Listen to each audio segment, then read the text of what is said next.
Okay, so here we have the Hyundai Tucson on a 66 plate. I'm going to start off by showing you around the outside of the car, and then we'll hop in and run through some controls on the inside. But from the outside, you can see it's a 5-door car with alloy wheels. Let's start off inside the boot and then work our way around the rest of the car from there. So as we approach the boot, you can see we have reversing sensors, plenty of boot space as well, along with that 60/40 split folding rear seat, should you wish to increase that space even further. Okay, so we're just going to work our way back round to the front of the car, and then we'll hop in and run through some controls on the inside. But now that we've done a full circle of it, you can see it's in excellent condition the whole way round. Just briefly before we climb in, I think it's well worth seeing the interior from this exterior point of view. There's plenty to run through on the dashboard, so let's hop in and we'll do that now. Okay, now that we're inside the car, we're going to start with the dials. On the left-hand side, we have the rev counter, and on the right-hand side, the speedometer and fuel gauge.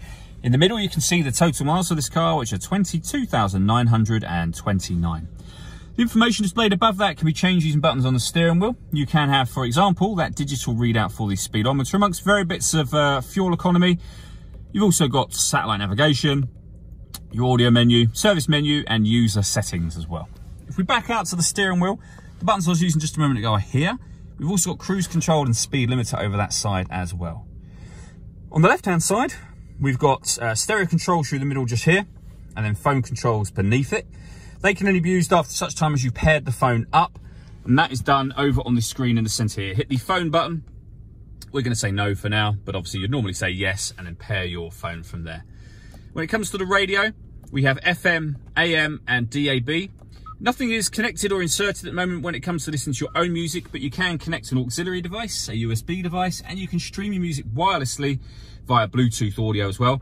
This car's also got satellite navigation accessed via these buttons. There's a full video that shows how that works on both our website and on our YouTube channel. Below that, we have dual zone climate control. So you can adjust driver and passenger temperatures, fan speed up and down. You can determine where you'd like the air to be distributed.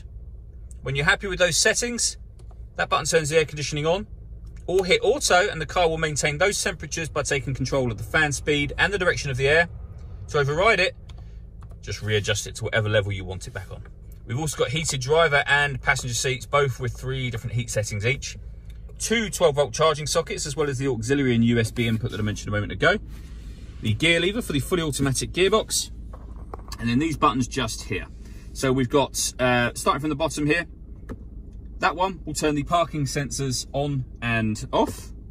That turns the stop and start on and off. This car's designed to cut out when it's stationary in traffic, which will save you fuel. You can turn it off from here. This one will turn on downhill brake control. And this one will put the driving mode into sport or normal.